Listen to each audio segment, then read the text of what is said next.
Bom, gente, dentro desse capítulo B4, que trabalha com a Era Vargas, na aula de hoje nós vamos entrar na última fase, ou no último dos governos Vargas, que é, na verdade, o último dos governos Vargas dentro da Era Vargas, dentro desse período de 15 anos, entre 1930 e 1945. É o período chamado de Estado Novo. Então, deixa eu só colocar uma coisa aqui no bate-papo para nos localizarmos melhor. Então, nós vimos já o chamado governo provisório, que vai de 1930 a 1934. Vimos também o governo constitucional, espera um momento, constitucional. Flávia, Pode falar, Débora. a Ana Júlia pediu para avisar que ela não vai conseguir assistir essa primeira aula, que ela passou mal. Sim, sim. Ok, ok, Débora. Depois ela pode assistir pela aula gravada. Ok, tá certo. Deixa eu colocar aqui, pessoal. Ah, Governo Constitucional. Obrigado, viu? 1934, 37 e o Estado Novo. É um período ditatorial. Liberdades foram cerceadas e grupos políticos opositores foram perseguidos. Esse período vai de 1937 a 1945. Então, pessoal, dito isso aqui, nós começamos, né, a aula de hoje falando do último período da Era Vargas, que é o período ditatorial, que é o período conhecido como Estado Novo. Então, vamos aqui para um compartilhamento de tela, povo. Deixa eu compartilhar a tela com vocês, para nós vermos, né, esse último período da Era Vargas.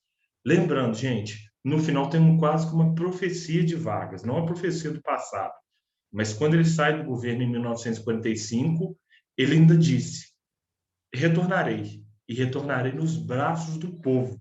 E em 1950 ele volta nos braços do povo mesmo. Mas aí o chamado segundo governo Vargas, né, ou o governo do período democrático liberal, nós veremos ainda no capítulo, acho que o B5, se eu não me engano. Começo aqui o Estado Novo com esta charge. O que essa charge nos mostra? Eu vou lendo as partes e tentando as explicar. Getúlio Vargas Sorridente, personagem principal, causador do incêndio e o herói bombeiro. Na charge de Belmonte, a população, no último quadrinho, tem uma reação de adoração em relação a Vargas, porque para eles, Vargas só apareceu como o herói salvador e não como o causador do incêndio. A charge de Belmonte procura mostrar que a política de Vargas consiste em fazer o líder aparecer para a população geral como salvador, como pai ou protetor, apesar de ter sido ele o causador do mal-estar.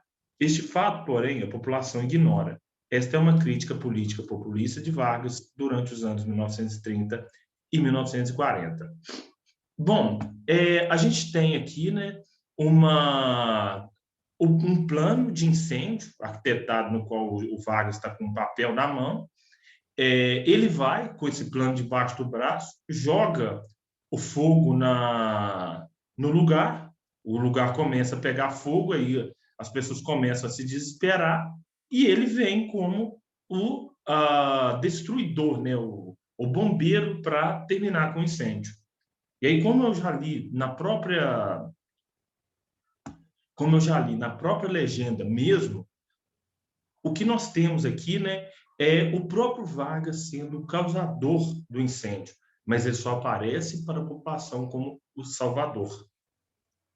E assim Vargas atuou principalmente dentro do Estado Novo.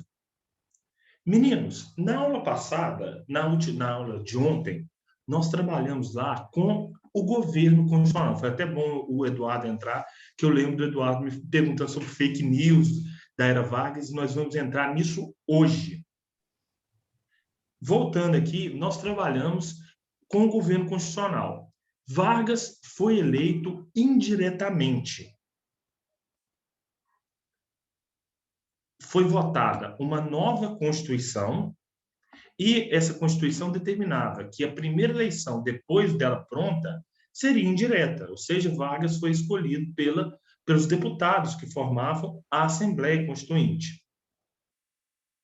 E dentro desse governo constitucional, dentro desse governo eleito indiretamente, o governo Vargas foi marcado pela polarização ideológica no Brasil entre integralistas e aliancistas, entre os leitores do nazifascismo internacional e os leitores do comunismo internacional. Esses choques levavam a uma instabilidade política.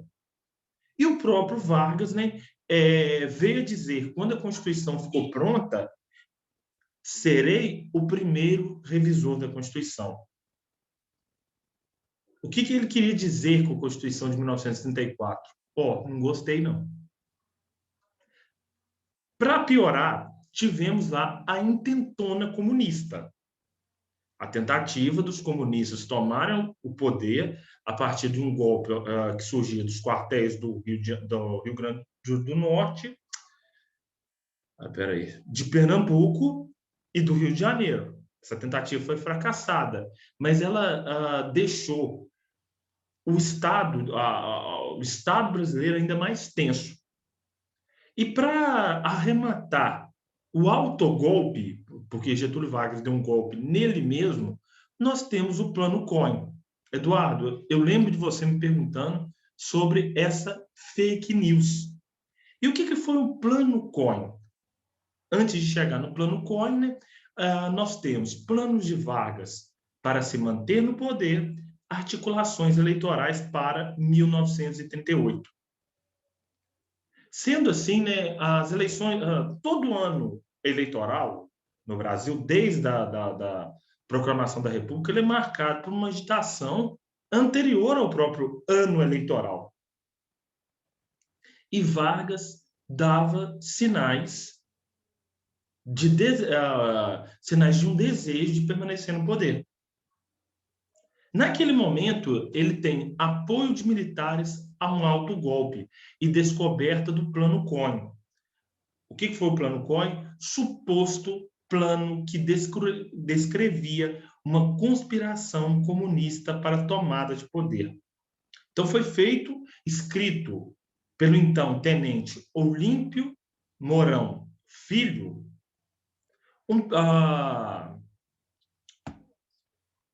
um plano que falava, né, que os comunistas queriam tomar o poder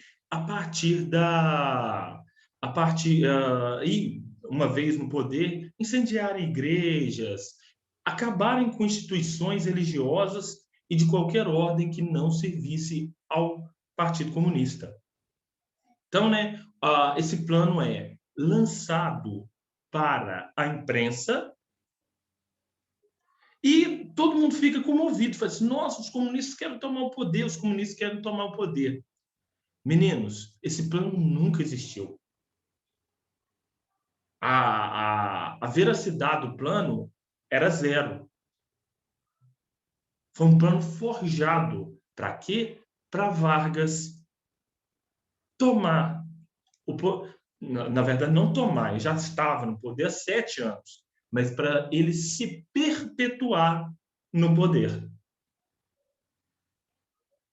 Plano forjado. Ou como o Eduardo mesmo falou, uma fake news, quando não existia ainda o conceito de fake news. Mas um plano falso, que quando ele foi lançado para a imprensa e divulgado para a população abraçou a ideia de golpe. Falei, não, é melhor a gente continuar aqui com Vargas mesmo do que nós temos uma ameaça dos comunistas chegarem ao poder. Sendo assim, temos o fechamento do Congresso em 10 de novembro e outorga de uma Constituição, a de 1937. a quarta, peraí, a quarta Constituição da história do Brasil. A segunda da era Vargas. A segunda. Aí o Vargas assume, quebrando, né, cortando com a Constituição de 1891, é promulgada a Constituição de 1964. Dura 3 anos. Com o golpe, que nem eu falei, o Francisco Campos, né, que era um intelectual e que foi ministro da Educação do Vargas, escreve uma Constituição numa noite. Numa noite. E o Congresso Nacional é fechado, o Senado e a Câmara dos Deputados e os governos de Estado são extintos. Vargas nomeia, em seu lugar, interventores. Meninos, olha só. A afirmação de que o Congresso era um aparelho inadequado e dispendioso. Estado Novo. Concepção marcada por um forte antiliberalismo e demonstrava qual era a tônica do novo governo, com instituições políticas, jurídicas, econômicas e culturais passariam a ser controladas pelo Estado. Era o autoritarismo, o pesado autoritarismo que emitia os seus ecos na Europa chegando no Brasil. Falo e repito com vocês, gente, a década de 1930 foi a década mais autoritária do século XX. E o Brasil não ficou de fora, principalmente com o próprio Estado Novo. A proposta de Vargas e do seu ministério, né, do grupo que ali governava com ele, com os militares que davam sustentáculo, davam sustentação ao governo dele, era eliminar os intermediários entre o poder executivo e o povo. Entretanto, como eu mesmo destaquei, ao contrário do que aconteceu na Itália e ao contrário do que aconteceu na Alemanha, Vargas, nesse momento, não teve um partido político para agregar a população. Era ele, era a figura autoritária dele, mas não existia um partido que comandava as estruturas da vida social, política, cultural e tudo mais. Você vê no Estado Novo, você vê passeatas, você vê comícios, mas você não vê todo mundo uniformizado, com aqueles gestos de identificação com o líder, você não vê, como eu posso dizer assim, você não vê símbolos também do próprio Estado, do próprio partido que se ligam ao Estado, como a suástica dos nazistas e o facho de combatimento dos fascistas. Isso você não tem. Mas você tem um autoritarismo. Você tem um controle da imprensa. Você não tem um parlamento. E você tem a tentativa do Vargas estar ligado diretamente à população. E aí, pessoal, autoritarismo e promoção de mudanças estruturais significativas no Brasil. Que nem eu falei, gente, o Vargas e o grupo que estava com ele, que nem eu falo, gente, eu gosto sempre de falar, Vargas e o grupo, porque ele não governava sozinho. E ainda mais sendo ditador, pessoal, aí não dava para governar sozinho mesmo. Ele tinha que distribuir funções. E que nem eu falei, lá na primeira aula, quando a gente começou a ver a Era Vargas, o Vargas estava cercado de pessoas muito competentes do lado dele. Era uma ditadura? Era. Perseguia os opositores? Perseguia. Controlava imprensa? Muito, muito, muito, muito. Mas tinha que ser eficiente justamente pelo fato da democracia não estar funcionando. E depois eu vou falar de alguns aparelhos de Estado, órgãos de Estado, criados pelo Vargas para aumentar a eficiência deste Estado varguista.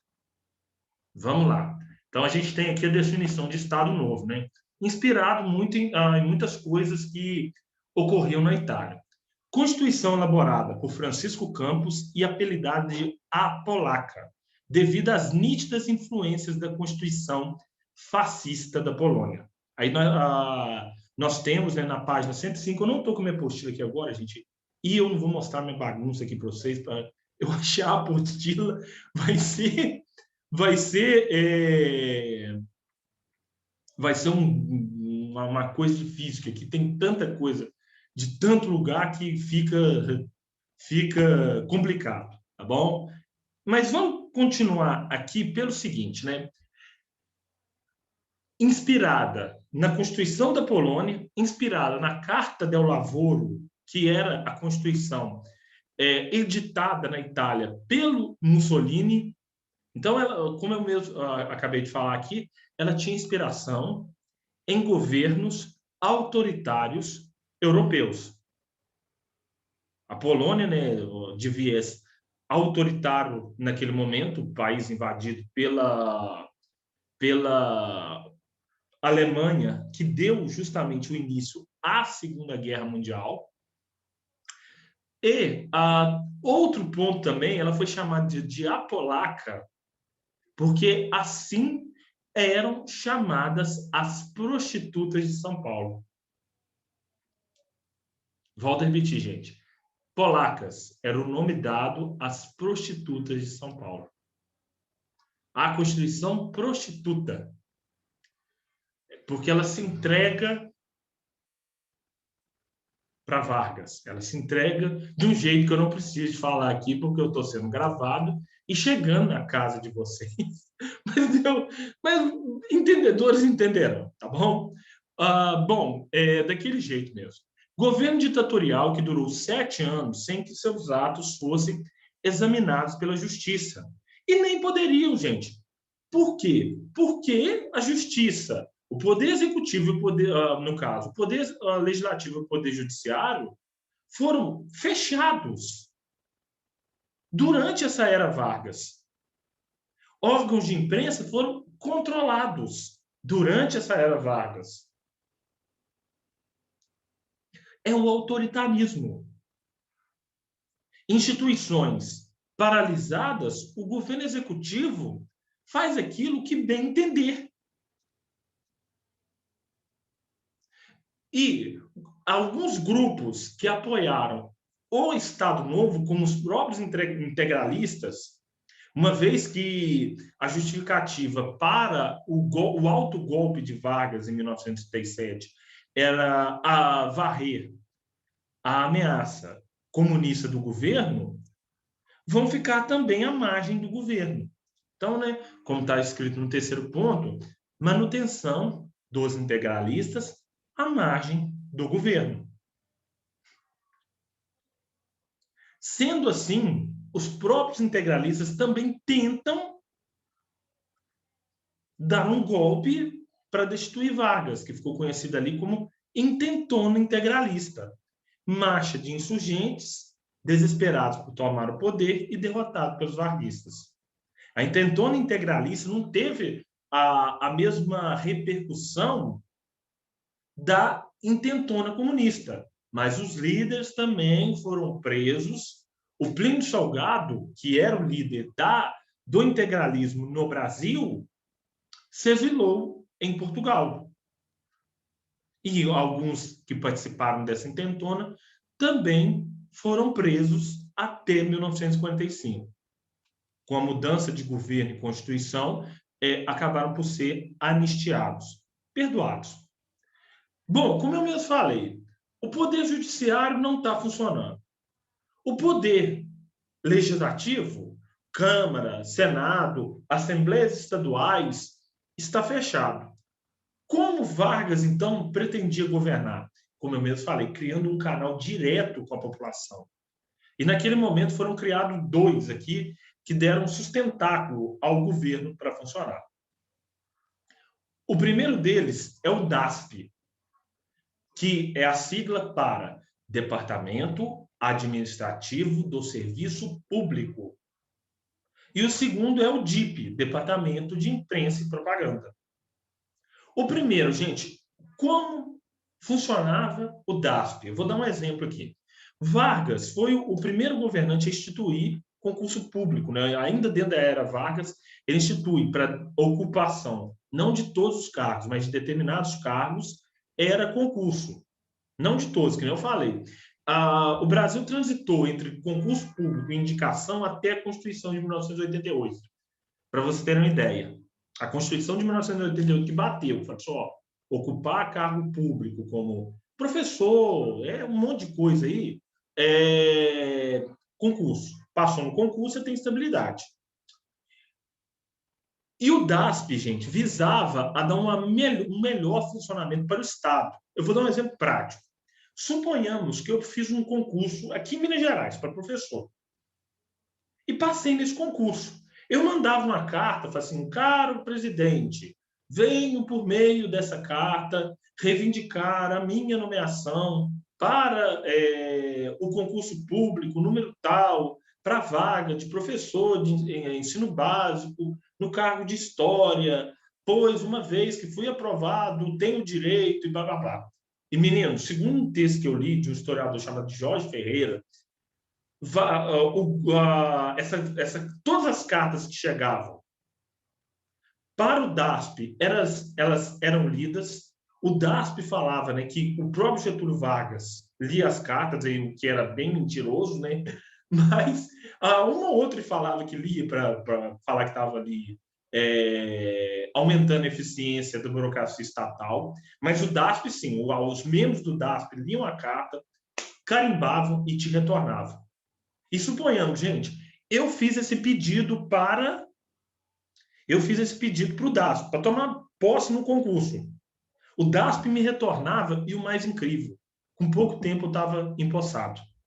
Segundo o que as cartas nos mostram, todos aqueles que reivindicaram, foram aprovados em concursos e tudo mais, tiveram as suas exigências atendidas pelo DASP. Mas chegavam, pessoal, milhares de cartas todos os dias para o DASP. Algumas cartas pediam justiça na aprovação desses concursos públicos, no melhor funcionamento da máquina estatal. Agora, existia muita gente também pedindo emprego para filho, por exemplo, em cargo comissionado. Como assim? Caro presidente, venho por meio dessa pedir um cargo para o meu filho, sei lá no quê, na Secretaria de Saúde da minha cidade, porque eu preciso de arrumar uma vaga para esse encosto aqui. Vaga para encosto aqui é modo de falar, viu, pessoal? Eu preciso de arrumar uma vaga para o meu filho que se encontra ocioso. Melhor, né? Pessoal, o DASP carimbava e respondia, olha, uma vez que existe a existência de concurso público é regulamentado pela lei tal, sugiro ao seu filho a fazer o concurso público, uma vez que para ingressar no serviço público é o concurso público. Então, ele não distribuía cargos, ele distribuía, uma eficiência do Estado para aqueles que haviam recebido o mérito, aqueles que tinham o mérito de ocupar uma vaga. Passou no concurso público, ainda não tomou posse, está querendo acelerar essa posse, manda uma carta para o DASP. Não passou no concurso público e quer arrumar uma boca no Estado, não adianta não, que não vai arrumar. E outro ponto também, gente, agora o DIP, Departamento de Imprensa e Propaganda. Gente, eu estou sentindo vocês pouco participativos no chat, por isso eu vou perguntar aqui.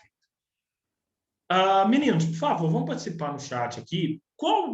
Naquele momento, década de 1930, qual era o principal meio de comunicação no Brasil? Qual vocês acham que era? Por favor, chutem aí e tudo mais. Meninos, carta. Lucas, boa tentativa, não, mas não era. A carta era aquela coisa pessoal. Era aquela coisa mais pessoal de um para um, digamos assim, né? Ou no máximo de um grupo para outro. Aquele que chegava, aquele que foi o primeiro meio, que chegou no Amazonas, no Rio Grande do Sul, lá em Fernando de Noronha, e mais um monte de lugar mais. Mais um monte de lugar mais. Eu mesmo. Lucas já tentou. Mais alguém, gente? Mais duas pessoas aí. Tentem, por favor, para a gente ver aqui direitinho. Para não sentir que eu estou falando com um monte de tipo empresa de comunicação? Mariana, sim, as empresas de comunicação trabalhavam a partir desse equipamento. Qual equipamento era esse? Telégrafo? Boa, Lucas, mas não. Pessoal, vou colocar aqui. Obrigado pela participação. Rádio. Meninos, o rádio tem um poder que outro, que nem a internet, que nem isso aqui que nós estamos tendo agora tem. Eu ia chutar esse. Iria acertar, Débora. E obrigado, viu, gente? Vão participando no chat aqui, que eu sinto vocês, né, nessa aula. Eu não peço para abrir câmera. Não, na hora que vocês quiserem, ou no final de ano, ou no final de... Quando a gente for entrar de férias, aí eu vou pedir só para dar um tchau mesmo. Mas vou voltar aqui para o rádio. Gente, eu gosto de dar um exemplo, né? Para quem aí acompanha, eu não tenho esse Premier FC, que é o pacote exclusivo para assistir jogos do seu time. Eu não tenho, gente. Eu não tenho, não vou fazer. Ainda mais o Cruzeiro nessa fase. E aí, meninos, quando o jogo não passa na TV aberta, eu começava a assistir pela Cruzeiro TV. Presta atenção que isso tem a ver com o rádio e o poder de manipulação do rádio. Meninos, eu não sei quem aí já assistiu um jogo de futebol pelo canal do YouTube do seu time. Se você for atleticano, se for cruzeirense, se for São Paulino, flamenguista, qualquer coisa aí. Mas a Cruzeiro TV é só em rádio. Não, o canal do YouTube também está disponível. E aí o canal do YouTube mostra os narradores. O narrador e os comentaristas, na verdade. E, gente, era aqui que eu queria chegar. Se você não tiver um coração muito bom, você infarta vendo aqueles homens narrando.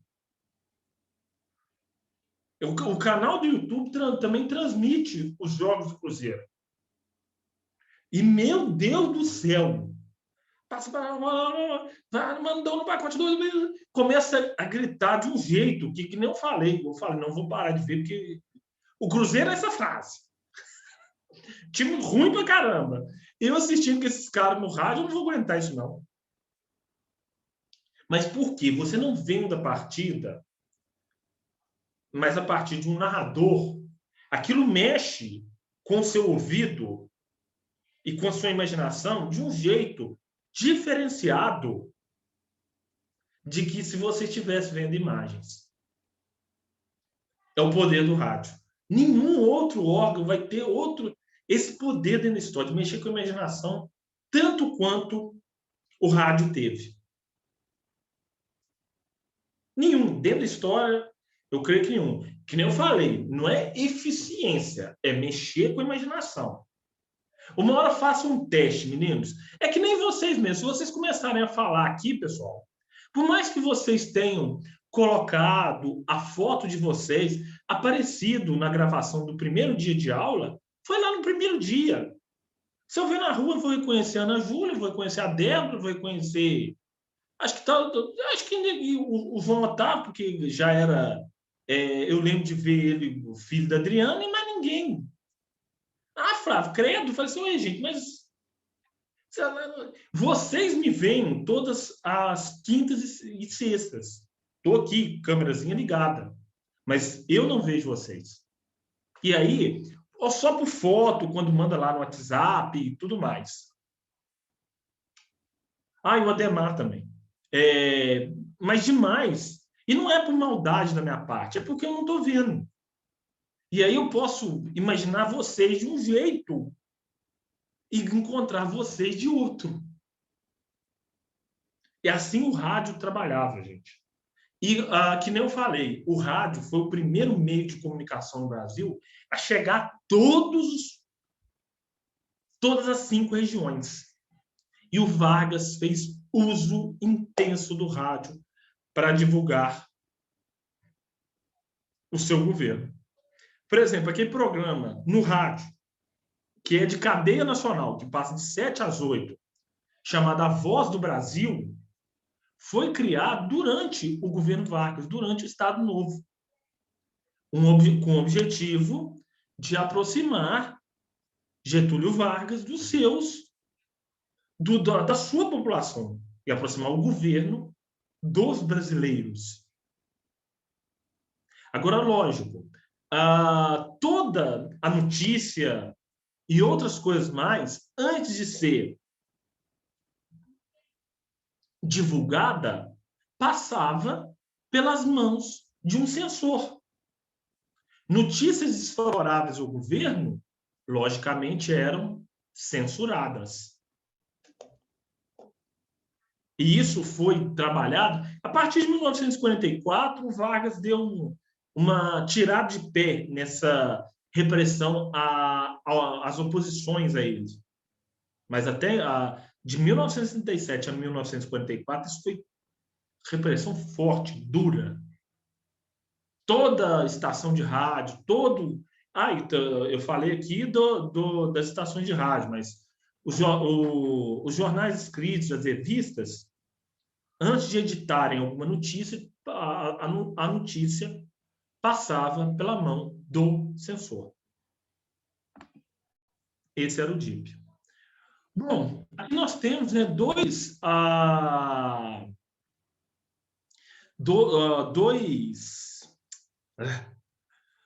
imagens que retratam o DIP e o DASP. Departamento de imprensa e propaganda. E naquele momento também era normal você transmitir algumas notícias pelo cinema. Por exemplo, né, quando o Brasil entra na Segunda Guerra, até mesmo as notícias da Segunda Guerra Mundial, imagens e outras coisas mais, eram transmitidas em salas de cinema. Esse é o primeiro ponto. E o DIP também trabalhando para noticiar o que podia ser vinculado e o que não podia ser vinculado. Também nas salas de cinema. Já o DASP, né, trabalhava em órgãos a partir da promoção de um melhor funcionamento do Estado. Respondendo cartas, visando aproximar a administração varguista da própria população, uma vez que o Poder Legislativo e o Poder Judiciário estavam ali sem funcionamento. Continuando aqui, gente, eu estou quase terminando. Atualmente é a Voz do Brasil, mas naquele momento era a Hora do Brasil. Eu sempre faço uma confusão sobre isso. E, gente, já que eu estou falando nisso, outra pergunta aqui para vocês. Hoje em dia, a geração de vocês, quem tem o hábito de, por exemplo, estar num carro, liga o som do carro e escutar a rádio por algum momento aqui? Alguém aqui tem esse hábito? Ainda mais essa rádio Manhuaçu, que pessoalmente eu não gosto. Ela é muito propaganda, as músicas que ali tocam também não são do meu agrado, vamos dizer assim. Tem alguém que tem hábito de escutar a rádio aqui?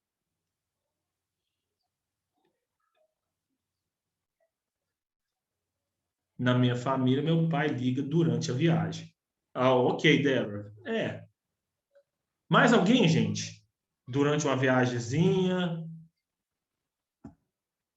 Não. Mas quando entro no carro, meu pai deixa ligado.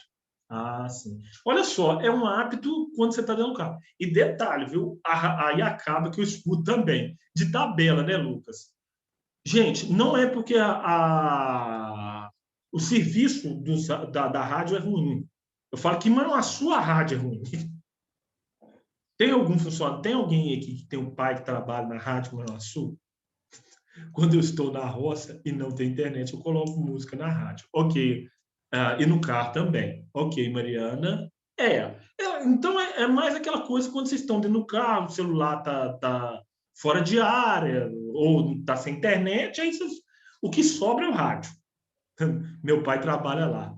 Menino, Eduardo, mas me perdoe aqui, a Rádio Manhuaçu é muita propaganda, cara. Nossa, pai do céu. Eu acho que, na minha opinião, eu acho que deveria ter uma segunda rádio. Mentira, Fábio. A rádio é primeira. Minha mãe deixa ligado no viagem.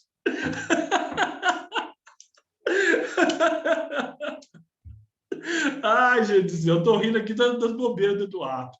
Tá bom? Minha mãe deixa ligado na viagem. Então, você deixa ligado só nas viagens. E que nem eu falei, pessoal, mas agora, a rádio de Manhuaçu é ruim, mas rádios de capitais são muito boas. Tem uma, por exemplo, gente, que a lá de Belo Horizonte, chamada 98 FC. Nossa, a rádio é engraçada demais. Que faz piada de futebol, rádio. Aí dá gosto. Mas aqui de Manhuaçu não dá. Oh, aqui é difícil, essa 88 FM é difícil. É difícil por quê? Que não eu falei, você escuta 3 músicas, 15 minutos de propaganda. Outras 3 músicas, mais 15 minutos de propaganda. Embora tenha um outro momento que dá para escutar, mas aí é de madrugada, é sexta-feira, 10 horas da noite. Aí, pô, eu tô fazendo outra coisa. Mas, gente, voltando aqui, hoje em dia você tem escolha. Ronaldão tá lá todo dia. Bem por aí, meu pai sempre liga. Ah, é bem por aí mesmo. Deixa eu. A BH é ótima para ouvir música. É verdade. É isso que eu estou falando. Pessoal, ainda nas cidades grandes, principalmente no carro, né? Que nem vocês falaram, que escutam rádio no carro, ah, hoje em dia é muito escutado quando você está no trânsito e tudo mais. Agora, pessoal, naquela época, o rádio era quase como um aparelho decorativo de casa. Assim como, por exemplo, como a gente pode dizer, né, a televisão. Provavelmente vocês aí devem ter televisão no quarto de vocês, umas 2 ou 3 televisões na casa. Naquele momento, era o rádio, e era um rádio para toda a família.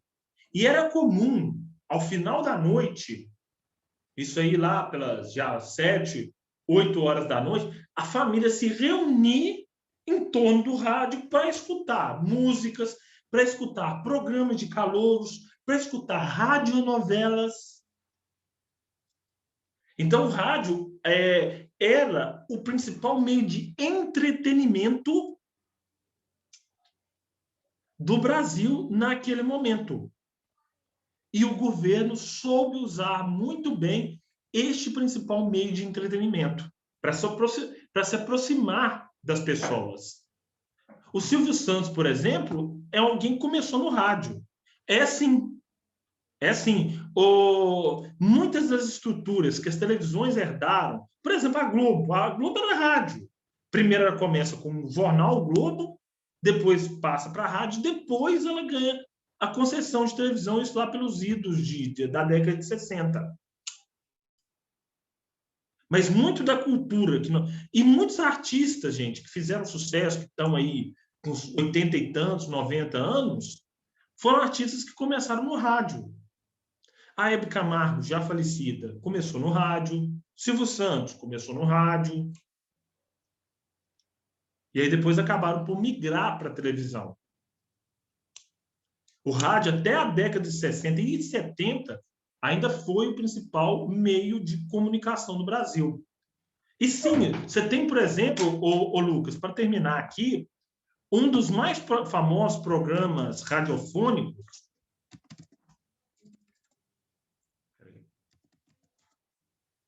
era o Repórter Esso. Atuava no horário nobre, que era de 8 às 9, transmitindo notícias do Brasil inteiro. Censurado pelo DIP, mas posteriormente funcionando a rodo, tá bom? Próxima hora a gente continua isso.